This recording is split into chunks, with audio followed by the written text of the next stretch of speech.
وہ ان کے ساتھ بڑا برا سلوک کیا کرتی تھیں، اور ان کے مطابق کہ وہ اپنے گارڈز کے ذریعے ان کے ساتھ کوئی برا بھلا کروایا کرتی تھیں انتقاماً۔ تو اس کے بعد جو تھے پیپلز پارٹی والے وہ، اور پھر وہ پاکستان کی 2 دفعہ وزیر اعظم رہی ہیں، اور چلیں ذاتی سیاسی اختلافات اپنے، لیکن وہ پاکستان کی تو بہرحال 2 دفعہ وزیر اعظم رہی ہیں، تو اس طرح کی بات جو تھی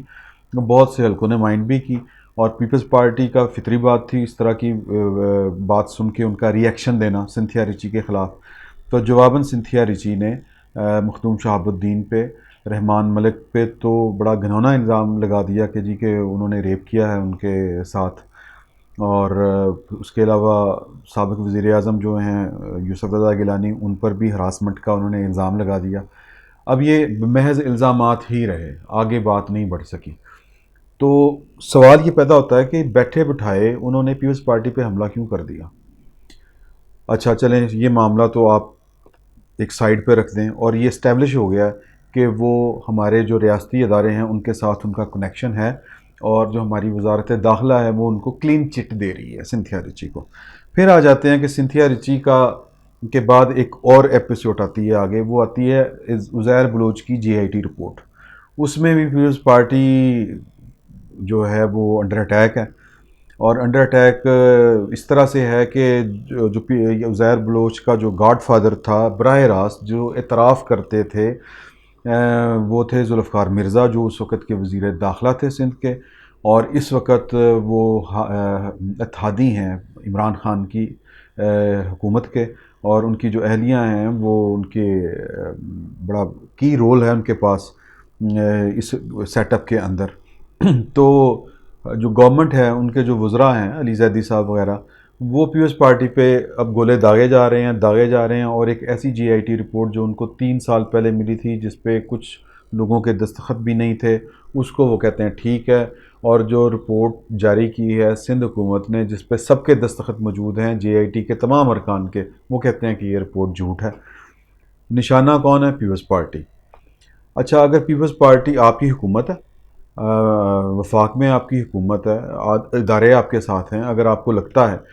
کہ جو جے آئی ٹی کی رپورٹ کے مطابق ایک اور مقدمہ درج ہونا چاہیے عزیر بلوچ کے خلاف، جس میں آپ نے اس کے جتنے سہولت کار تھے، جتنے اس کے مددگار تھے، آپ نے ان کو پکڑ کے آپ کو سزا دلوانی چاہیے، وہ چاہے آصف علی زرداری ہیں، وہ چاہے فریال تالپور ہیں، وہ چاہے ذوالفقار مرزا ہیں، لیکن ذوالفقار مرزا کو چونکہ وہ ڈرائی کلین ہو چکے ہیں تو لہٰذا انہیں 7 خون معاف ہیں۔ یہ بھی جب معاملہ کسی طور پہ نہیں بیٹھا، پیپلز پارٹی نے یوں کہہ لیں کہ انڈر پریشر نہیں آئی، انہوں نے تو رپورٹ ہی جاری کر دی نا کہ جی چلیں یہ لیں، آپ الزام لگا رہے ہیں یہ رپورٹ پڑھ لیں آپ۔ پھر اس کے بعد احسان اللہ احسان میدان میں آتے ہیں۔ احسان اللہ احسان ایک ٹویٹ کرتے ہیں اور ٹیگ کرتے ہیں وہ بلاول بھٹو زرداری کو، اور بلاول بھٹو زرداری کو وہ کہتے ہیں کہ تمہارا حشر بھی تمہاری ماں کے جیسا ہی ہوگا۔ اب یہ جو ہے صورتحال یہ بڑی عجیب سی ہے، عجیب سی اس لیے ہے کہ یہ سب جانتے ہیں، پاکستان کے ادارے تسلیم کرتے ہیں کہ بے نظیر بھٹو کے قتل میں جو طالبان تھے یہ ان کا ہاتھ تھا۔ اس وقت کی حکومت نے بے نظیر بھٹو کو جو پراپر سیکیورٹی ہوتی ہے، ان کا جرم یہ تھا کہ انہوں نے وہ سیکیورٹی نہیں دی ان کو، لیکن جو قاتل تھے وہ طالبان تھے، طالبان نے اس کا پلان کیا۔ اور اس سے پہلے بھی بے نظیر بھٹو کا انٹرویو ہے، اور ایک بغاوت جو تھی فوج کے اندر سے، میجر جنرل مستنصر باللہ آپ کو یاد ہوگا کہ وہ بے نظیر بھٹو کی حکومت کا تختہ الٹنا چاہتے تھے، نہ صرف بے نظیر بھٹو کی حکومت کا تختہ الٹنا چاہتے تھے بلکہ وہ فوج کے اندر بھی بغاوت کرنا چاہتے تھے، اور ان کو بیکنگ کس کی تھی؟ اسامہ بن لادن کی۔ وہ اسامہ بن لادن جس کو پاکستان کی ریاست جو ہے وہ کبھی بھی اس نے اپنے آپ کو اس کے ساتھ ایفیلیٹ نہیں کیا، اس کو انہوں نے پاکستان کے وزیر اعظم جو عمران خان ہیں یہ خود تسلیم کر چکے ہیں کہ آئی ایس آئی کی مدد کے ساتھ امریکہ جو ہے وہ اسامہ بن لادن تک پہنچا تھا، لیکن اس کے باوجود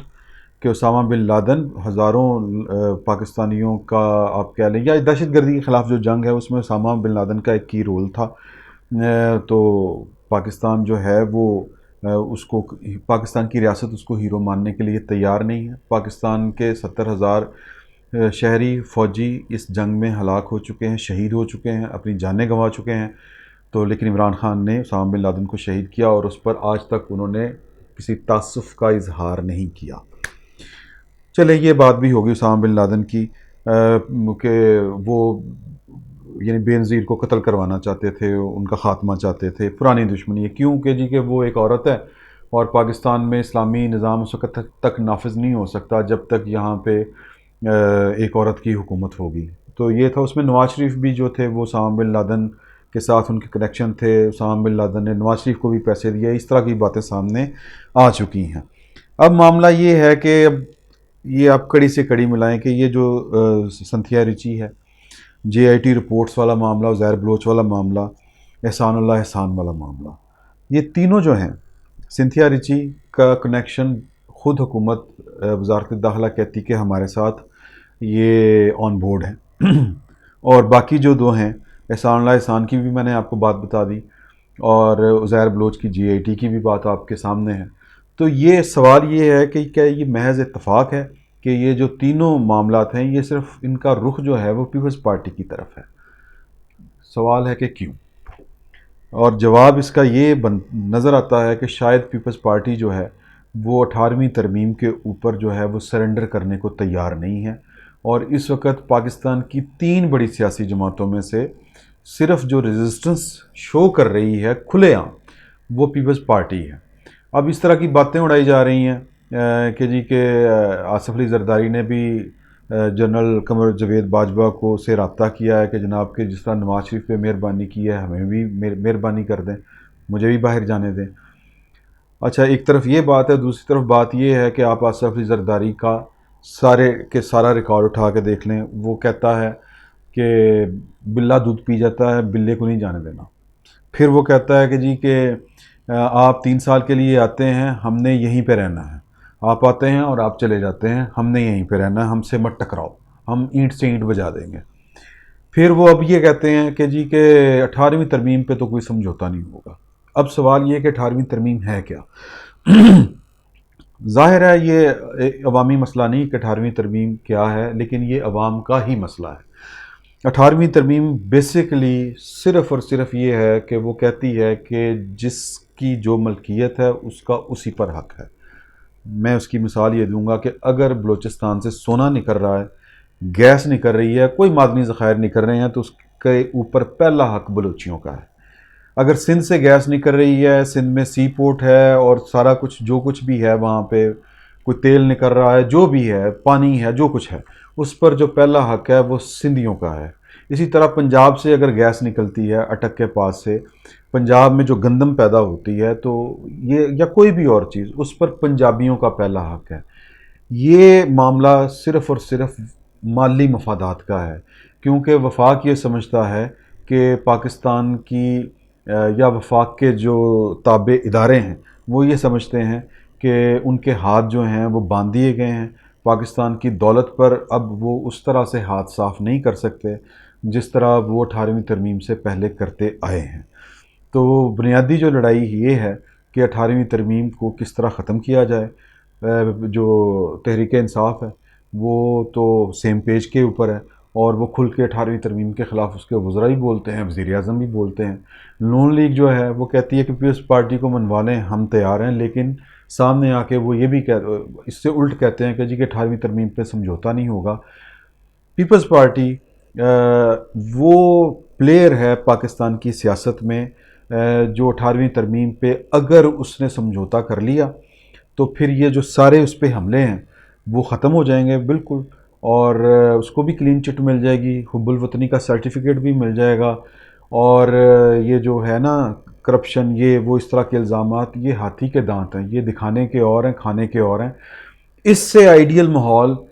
پاکستان کو کبھی نصیب نہیں ہو سکتا کہ پاکستان میں اس وقت وہ گورنمنٹ قائم ہے جس کے ساتھ ادارے جو ہیں وہ ایک پیج پہ ہیں، ایک طرح سے سوچتے ہیں اور ایک طرح کے خیالات رکھتے ہیں، اور ادارے بھی یہی سمجھتے ہیں اور عمران خان بھی یہی سمجھتے ہیں کہ نواز شریف بھی چور ہے اور زرداری بھی چور ہے۔ تو بھائی جان سوال یہ ہے کہ پھر ان کی چوری پکڑی جائے، ان کو سزا دی جائے، اور لیکن معاملہ یہ ہے کہ ہمارے جو حکومت ہے وہ یہ کام تو کر نہیں رہی، صرف الزامات کی سیاست کر رہی ہے۔ کیوں کر رہی ہے؟ ان کا آبجیکٹو جو ہے وہ نہ قومی دولت لوٹ کے لے گئے ہیں وہ واپس لانا ہے، اور شاید وہ اس طرح سے باتیں ہیں بھی نہیں، کیونکہ جو سیاسی ڈائلاگ بازی ہوتی ہے، الزامات تراشی اس طرح کی، وہ اور چیز ہوتی ہے۔ مقدمات کو، الزامات کو عدالتوں میں ثبوتوں کے ساتھ جو ہے وہ ثابت کرنا پڑتا ہے۔ یہ کام اس حکومت سے تو ہو نہیں رہا، حالانکہ اس سے آئیڈیل ماحول اگر عام پاکستانی سوچیں تو نہیں ہو سکتا کہ ادارے بھی جو ہیں وہ دونوں پارٹیوں کے خلاف ہیں، ان کی کرپشن کے خلاف ہیں، اور عمران خان بذات خود وہ تو ووٹ ہی اسی کی بنیاد پر لے کے آئے ہیں، تو اب ان کو آگے بڑھ کے ان کی کرپشن کو ثابت کرنا چاہیے۔ یہ جے آئی ٹیز، یہ سنتھیا ریچی اور احسان اللہ احسان کے ذریعے دھمکیاں لگوا کے، میرا نہیں خیال کہ پیپلز پارٹی کو 18ویں ترمیم پر قائل کیا جا سکتا ہے۔ تو ضرورت اس امر کی ہے کہ فیئر پلے ہو۔ اگر آپ سمجھتے ہیں کہ 18ویں ترمیم بری ہے تو پھر کھل کے بات کریں اور ڈائلاگ کریں اور ان کو سیاسی طور پر منانے کی کوشش کریں۔ اگر وہ نہیں کر سکتے تو پھر ان الزامات سے آج تک تو پاکستان سے سمجھے کوئی خیر کی والی چیز تو برآمد نہیں ہوئی۔ فی الوقت کے لیے اتنا ہی، بہت بہت شکریہ۔